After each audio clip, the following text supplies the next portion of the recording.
مستمعينا الكرام، ننقل لكم الآن شعائر صلاة الجمعة من المسجد النبوي الشريف بالمدينة المنورة. السلام عليكم ورحمة الله وبركاته।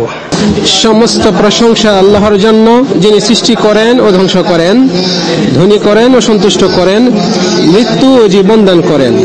আর প্রতিটি বিষয় তার কাছে নির্দিষ্ট সময়ে ঘটে।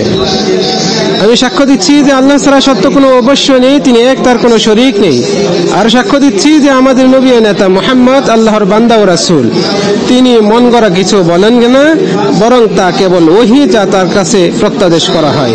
আল্লাহ তাআলা তার প্রতি, তার পরিবার ও সাহাবীদের প্রতি সালাত ও সালাম বর্ষণ করুন। অতঃপর আমি নিজেকে ও আপনাদেরকে আল্লাহর তাকওয়া অবলম্বনের ওসিয়ত করছি, কেননা এটা বান্দার পাথেয় আর ইহকাল ও পরকালে তার সফলতার মাধ্যম।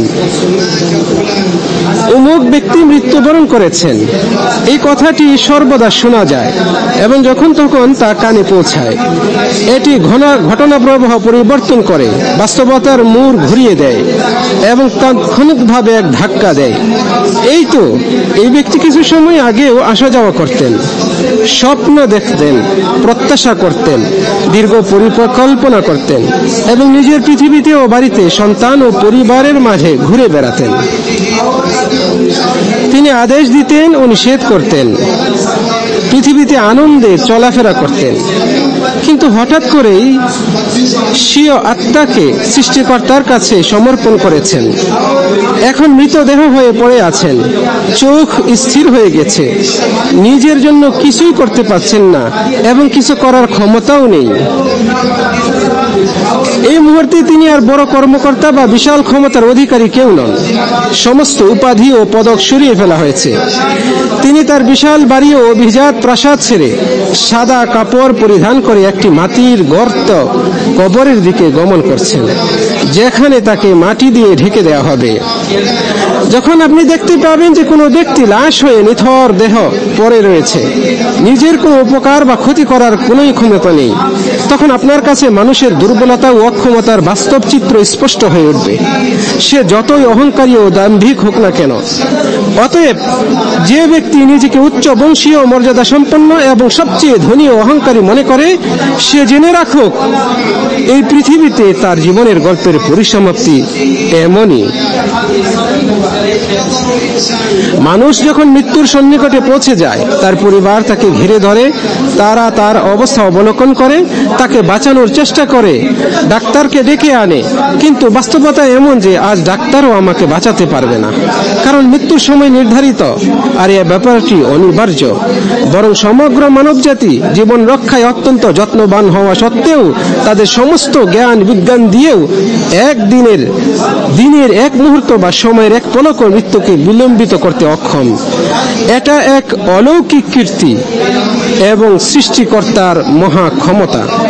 মহাগ্রন্থ আল কোরআনে আল্লাহ সুবহানাহু ওয়া তাআলা বলেন, ফাইযা জাআ আজালুহুম লা ইস্তাখিরুনা সাআতান ওয়া লা ইস্তাকদিমুন।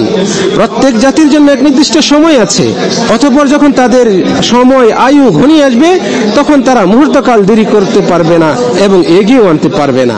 আল্লাহ আরো বলেন, আর কেউ জানে না আগামীকাল সে কি অর্জন করবে এবং কেউ জানে না কোন স্থানে তার মৃত্যু ঘটবে। নিশ্চয়ই আল্লাহ সর্বজ্ঞ, সম্যক অবহিত। মৃত্যু কখন আসবে আর কোথায় আত্মা কবজ হবে, এর সবকিছু অদৃশ্যের পর্দায় লুকিয়ে দিয়ে রাখা হয়েছে। অমুক ব্যক্তি এখন মৃতদের তালিকায় অন্তর্ভুক্ত হয়েছে, তিনি আগামীকাল আর তার কর্মক্ষেত্রে যাবেন না, অফিসে বসবেন না, তিনি আর সন্তানদের আলিঙ্গন করবেন না, প্রিয়জন ও বন্ধুদের সাথে দেখাও করবেন না। তার আমলনামা গুটিয়ে নেওয়া হয়েছে, তার সাথে আশা আকাঙ্ক্ষা সবগুলি বন্ধ হয়ে গিয়েছে। এখন তার অর্থ সম্পত্তির অধিকারী হয়েছে তার উত্তরাধিকারীরা, বাড়িটি তার পরিত্যক্ত সম্পত্তির অন্তর্ভুক্ত। বস্তুত মৃত্যু তাকে বিনা অনুভূতিতে আচমকা গ্রাস করেছে, আর এটাই তো প্রতিটি মানুষের অবস্থা। আল্লাহ বলেন, কুল্লু নাফসিন যায়িকাতুল মাউত, জীব মাত্রই মৃত্যুর স্বাদ গ্রহণকারী, তারপর তোমরা আমারই কাছে প্রত্যাবর্তিত হবে। অমুক ব্যক্তি মৃত্যুবরণ করেছেন, এটি এমন খবর যা অন্তরকে জাগ্রত করে এবং এমন বার্তা যা নিশ্চিত পরিণতি সম্পর্কে স্মরণ করিয়ে দেয়। ওমর রাদিয়াল্লাহু আনহু বলেন, প্রত্যেক দিনই তো বলা হচ্ছে অমুক মারা গেছে, তমুক মারা গেছে, আর অবশ্যই এমন একদিন আসবে যেদিন বলা হবে ওমরও মারা গিয়েছে। অমুক ব্যক্তি মৃত্যুবরণ করেছেন, এটি একটি বেদনাদায়ক সংবাদ, আর এটি আরো বেদনাদায়ক ও কষ্টকর হয় যখন তা আপনার নিকটাত্মীয় হয়। পিতা মাতা, সন্তান, ভাই অথবা প্রিয় বন্ধুর সাথে যখন এই ঘটনাটি ঘটে, এ ধরনের সংবাদ শ্রবণের পর তার আঘাত সহ্য করার ক্ষেত্রে মানুষ তাদের ঈমান অনুপাতে ভিন্ন ভিন্ন হয়ে থাকে। বস্তুত অন্তরে ঈমানের দৃঢ়তা অনুযায়ী মানুষ ধৈর্য ধারণ ও সওয়াবের প্রত্যাশা করে এবং আল্লাহ নির্ধারিত তাকদীরের ভালো মন্দের উপর সন্তুষ্ট হয়ে থাকে।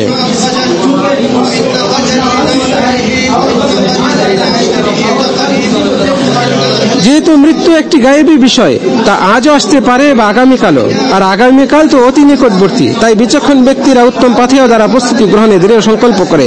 সে তার ইবাদতের খেয়াল করে, তার সংশোধনের পথ অনুসন্ধান করে এবং স্রষ্টার সাথে তার সম্পর্কের পুনর্মূল্যায়ন করে।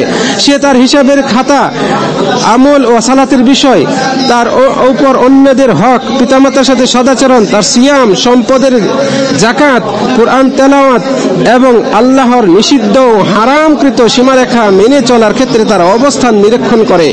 হাদিসে এসেছে, নবী সাল্লাল্লাহু আলাইহি সাল্লাম বলেছেন, জিবরাইল আলাইহিস সালাম আমাকে বললেন, হে মুহাম্মদ, তুমি যেমন ইচ্ছা জীবন যাপন করো, তোমাকে মৃত্যুর স্বাদ গ্রহণ করতেই হবে।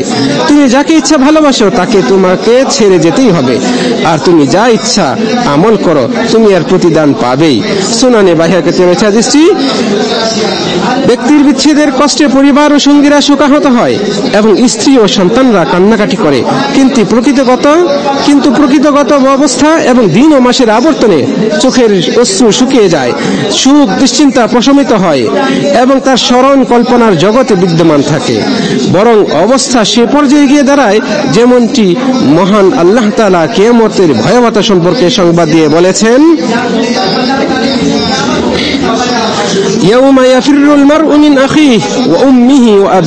সেদিন মানুষ পালিয়ে যাবে তার ভাইয়ের কাছ থেকে এবং তার মাতা ও তার পিতার থেকে, তার পত্নী ও সন্তান থেকে। সেদিন তাদের প্রত্যেকের হবে এমন গুরুতর অবস্থা যা তাকে সম্পূর্ণরূপে ব্যস্ত রাখবে। এর অর্থ হল, প্রতিটি মানুষ কিয়ামতের দিন তার রবের নিকট একাকী উপস্থিত হবে, তার কোনো সম্পদ, সন্তান, সাহায্যকারী থাকবে না।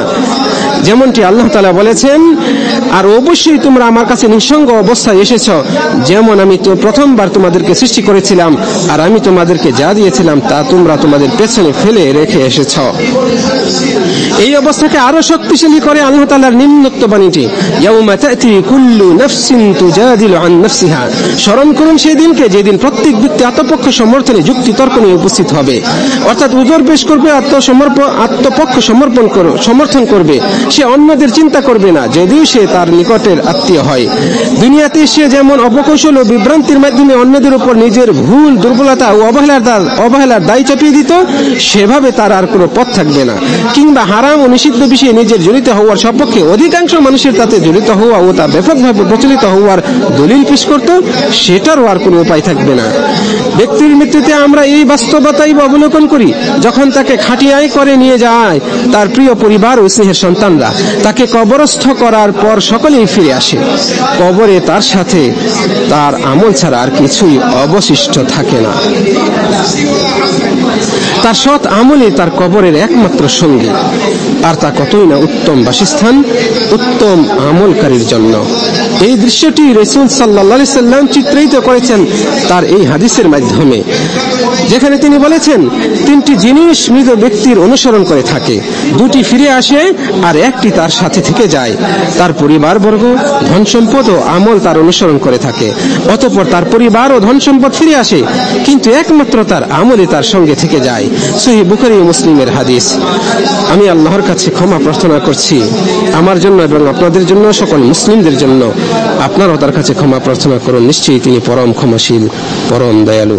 সমস্ত প্রশংসা একমাত্র আল্লাহর জন্য, তিনি শস্য ও বীজ বিদীর্ণকারী। আমি সাক্ষ্য দিচ্ছি যে আল্লাহ ছাড়া সত্য কোনো উপাস্য নেই, তিনি এক, তার কোনো শরীক নেই। আমি আরো সাক্ষ্য দিচ্ছি যে আমাদের নেতা ও নবী মুহাম্মদ আল্লাহর বান্দা ও রাসূল, তিনি মানুষের কল্যাণে শিক্ষাদাতা ও হেদায়েতকারী।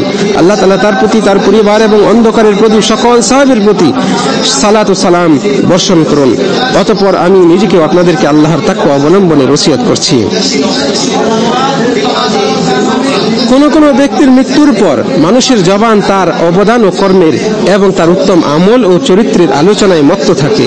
প্রতিবেশী তার উত্তম প্রতিবেশিত্বের, নিকট আত্মীয়রা তার সম্পর্ক রক্ষা ও ব্যয়ের প্রশংসা করে এবং দরিদ্ররা তার সদকা ও অনুগ্রহের কথা স্মরণ করে। কিছু মানুষের চিরবিদায়ের পরও তাদের আমলের খাতা বিস্তৃত থাকে এবং তাদের নেকি বৃদ্ধি পেতে থাকে। স্থায়ী ওয়াকফ, সৎ সন্তান এবং জমিনে ইলম প্রসারের মাধ্যমে। রাসূল সাল্লাল্লাহু আলাইহি সাল্লাম বলেছেন, যখন মানুষ মৃত্যুবরণ করে তখন তার সমস্ত আমলের দরজা বন্ধ হয়ে যায় 3 প্রকার আমল ছাড়া: সদকায়ে জারিয়া, অথবা এমন ইলম যার দ্বারা উপকার হয়, অথবা পুণ্যবান সন্তান যে তার জন্য দোয়া করতে থাকে। সহিহ মুসলিমে রয়েছে হাদিসটি। অপরপক্ষে এমনও লোক রয়েছে, যখন সে মৃত্যুবরণ করে তখন তার অবদান স্মরণ ও কর্মকাণ্ড বর্ণনা করা কঠিন হয়ে পড়ে, তার খারাপ চরিত্র ও অপকর্মের কারণে, বরং তার চরম জুলুমের কারণে মাজলুম ব্যক্তি তার বিরুদ্ধে বদদোয়া করতে থাকে। কত হক সে ছিনিয়ে নিয়েছে, কত জুলুম সে করেছে, অথবা মৃত্যুর পরও কত খারাপ আমল সে রেখে গেছে। একদা রাসূল সাল্লাল্লাহু আলাইহি সাল্লাম একটি জানাজার পাশ দিয়ে যাচ্ছিলেন। তিনি তা দেখে বললেন, সে মুস্তারি অথবা মুস্তারাহ মিনহু। লোকেরা জিজ্ঞেস করল, ইয়া রাসূলুল্লাহ, মুস্তারি ও মুস্তারাহ মিনহু এর অর্থ কি? তিনি বললেন, মুমিন বান্দা মরে যাওয়ার পর দুনিয়ার কষ্ট ও যন্ত্রণা থেকে মুক্তি পেয়ে আল্লাহর রহমতের দিকে পৌঁছে শান্তিপ্রাপ্ত হয়। আর গুনাহগার বান্দা মরে যাওয়ার পর তার আচার আচরণ থেকে সকল মানুষ, শহর বন্দর, গাছপালা ও প্রাণীগুলো রেহাই পায়। সহিহ বুখারীতে রয়েছে হাদিসটি। মহান আল্লাহ বলেন, ফলে কিয়ামতের দিন তারা বহন করবে তাদের পাপের বোঝা পূর্ণ মাত্রায় এবং তাদেরও পাপের বোঝা যাদেরকে তারা অজ্ঞতাবশত বিভ্রান্ত করেছে। দেখুন তারা যা বহন করবে তা কত নিকৃষ্ট। অতঃপর আল্লাহর বান্দাগণ, আপনারা হেদায়েতের রাসূলের প্রতি দরুদ পেশ করুন, কেননা আল্লাহ তাআলা আপনাদেরকে নির্দেশ দিয়ে আল কোরআনে বলেন, নিশ্চয়ই আল্লাহ নবীর প্রশংসা করেন এবং তার ফেরেশতাগণ নবীর জন্য দোয়া ইস্তেগফার করেন। হে ইমানদারগণ, তোমরা নবীর উপর সালাত পাঠ করো এবং তাকে যথাযথভাবে সালাম জানাও। হে আল্লাহ, আপনি মুহাম্মাদের উপর, তার বংশধরের উপর, সমস্ত সাহাবাদের উপর সালাত নাজিল করুন। হে আল্লাহ, আপনি খুলাফায়ে রাশিদা আবু বকর, ওমর, ওসমান, আলী রাদিয়াল্লাহু আনহুর উপর এবং আহলে বাইত ও সমস্ত সাহাবীর প্রতি সন্তুষ্ট হন। আপনার ক্ষমা বদান্যতায় আমাদেরকেও তাদের অন্তর্ভুক্ত রাখুন। হে আল্লাহ, ইসলামের মর্যাদা বৃদ্ধি করুন, মুসলমানদের বিজয় দান করুন এবং কুফর ও কাফিরদের অপদস্থ করুন। হে আল্লাহ, আমরা আপনার নিকট জান্নাত প্রার্থনা করছি এবং ওইসব কথা ও আমল যা জান্নাতের নিকটবর্তী করে দেয়। আপনার নিকট জাহান্নাম থেকে আশ্রয় প্রার্থনা করছি এবং ওইসব কথা ও আমল যা জাহান্নামের নিকটবর্তী করে দেয়।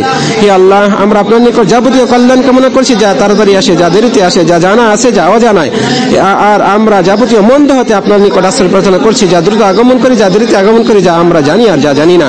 হে আল্লাহ, আমরা আপনার নিকট আশ্রয় প্রার্থনা করছি কল্যাণের উৎস, সমষ্টি, পরিসমাপ্তি, সূচনা, শেষ, প্রকাশ, অপ্রকাশ সব কিছু থেকে। হে আল্লাহ, আমাদেরকে সাহায্য করুন, আমাদের বিরুদ্ধে নয়, আমাদেরকে বিজয়ী করুন, আমাদের বিপক্ষ নেই, আমাদের পক্ষে কৌশল অবলম্বন করুন, আমাদের বিপক্ষ নয়। হে আল্লাহ, হে আল্লাহ, ফিলিস্তিনিদের উপর কি বিপদ ও দুর্দশা নেমে এসেছে তা আপনি জানেন এবং আপনি তা দূর করতে সক্ষম। হে আল্লাহ, আপনি তাদের বিপদ দূর করে দিন। হে আল্লাহ, তারা অনাহারী, তাদেরকে আহারের ব্যবস্থা করে দিন। তারা বস্ত্র ও বাদকাহীন, তাদের পোশাক ও বাহনের ব্যবস্থা করে দিন। তারা নির্যাতিত, তাদেরকে সাহায্য করুন। হে আল্লাহ, আপনি তাদেরকে আপনার ও তাদের শত্রু বর্বর ইহুদিদের বিরুদ্ধে বিজয় দান করুন। হে আল্লাহ, আমাদের শাসক হারামাইনের খাদেম ও তার নায়েবকে আপনার পছন্দনীয় কাজের তৌফিক দান করুন। তাদের দ্বারা ইসলাম ও মুসলিমদের উপকৃত করুন। আপনি সকল মুসলিম শাসককে আপনার কিতাব অনুযায়ী আমল করা এবং শরীয়ত বাস্তবায়ন করা তৌফিক দান করুন। হে পরম দয়ালু, হে আল্লাহ, হে আমাদের রব, আমাদেরকে দুনিয়ায় কল্যাণ দিন, আখিরাতে কল্যাণ দিন এবং জাহান্নামের আযাব থেকে রক্ষা করুন। হে আমাদের রব, আমরা নিজেদের প্রতি জুলুম করেছি, আর যদি আপনি আমাদেরকে ক্ষমা না করেন এবং দয়া না করেন, আমরা অবশ্যই ক্ষতিগ্রস্তদের অন্তর্ভুক্ত হব।